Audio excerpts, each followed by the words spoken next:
My Hero All's Justice so far is making all the right decisions for their game, with it releasing February 6, 2026, with one of the biggest things them giving us larger lobbies, with spectators still being in question. Larger lobbies is a good direction in making the online environment a lot better when it comes to tournaments and playing with friends. There's also lots of single player content from what it looks like. We have archive battles, which allow you to do boss rushes. We have team up mode, which has some free roam with the 1A students. We also have character memories, which allow you to get these interesting interactions between characters that never actually get to be with each other in the show. And all around, we've just seen and heard good things. And as long as the game continues to build on what they created from the first two games, I think this game can have a similar situation with Demon Slayer 2, where they make it a better game and it has a much positive reception, and we end up getting a complete anime game. Now, there are some things that don't seem like they're going right, with them possibly removing cinematic plus ultras and also removing some team intros, what we've seen from the gameplay. But these are things that maybe could change before the official release of the game, but doubtful that they maybe make these drastic changes with the game.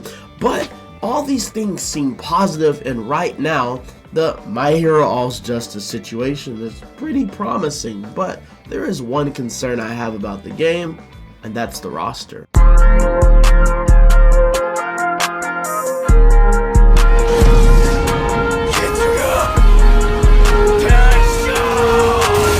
Bring it on, little Suzuki.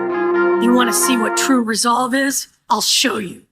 When we actually look at some things with the roster, when this game was first announced, they stated that this was going to be one of the largest rosters ever, and there was also some things where it said like massive, like they were using some big words for this, and all around that's not that hard to beat, considering One's Justice 2 only had 51 characters, and the All's Justice roster is currently at 54, already beating the previous game's roster, so technically it is the largest My Hero roster. Now notably, we have a lot of characters that are still missing from One's Justice 2, and the way they've been doing the promotion of this game is they've kind of been going along with the final season of the anime. Now we do have some hope with them actually releasing some characters and announcing some characters without doing a trailer, like we got some announcements of like President Mike and also Eraserhead. So that doesn't mean that they're only releasing characters in the order of the trailers, but from One's Justice 2 we're still missing Overhaul, who has two forms, with one of them most likely probably being a Rising if he's in the game. We also have OG Shigaraki, we have Gran Torino, Killer Orca, Fat Gum, No Move from Season 1, Muscular, Night Eye, Rappa, and then also still the Shiketsu High School students with the Nasa, Kami, Seiji still missing. And then we also have characters that have never been in My Hero games that are still coming in these later seasons, like from My Villain Academia, like Redestro, Spinner, who played a very big part in his fight, Ibarra, and also Cementos. And this leaves the question of how many of these characters are going to make it into the game with us getting closer and closer to the release date, and who's going to make cuts and who's not going to be in the game with us getting closer and closer. And going off of the promotion, are we going to be getting some multiple character trailers, or are some of these characters just going to get cut and get reintroduced as DLC?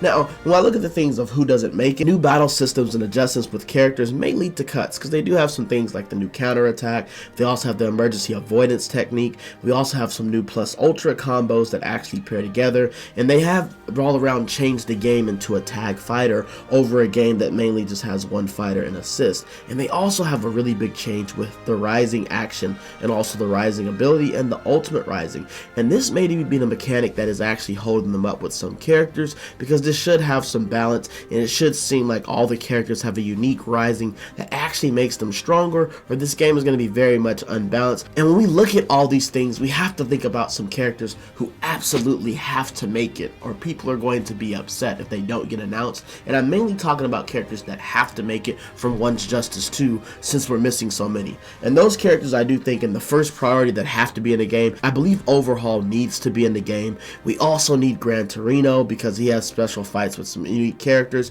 And then we also have characters like Killer Ochre and Fat Gum, but all around we really need Overhaul and Gran Torino in this game. If these characters are missing, I definitely think it would be a huge missed opportunity, and it would be extremely lame considering how big of an actual part they play in the show. And there's no reason to cut characters that you've already used resources to create. Now, they have been readjusting and making some different movesets and changing some of the quirks with some of these characters to fit some of the new battle systems, but I don't think that it takes that much to remake some of these characters that you had in the old game, unless you're just completely scrapping all the resources and starting from scratch. But they're not doing that, obviously. honestly. But for my final thoughts, man, let me know which 2 characters from One's Justice 2 that have not been announced that you absolutely need in the game, or you're gonna have a little bit of an issue of it. Now, keep in mind with this video, I made this video, but we are still going to be playing the game, and regardless of if these characters come in the roster, I'm still going to be very excited to play this game. And like I said, as long as they follow off some of the things that they did from the previous game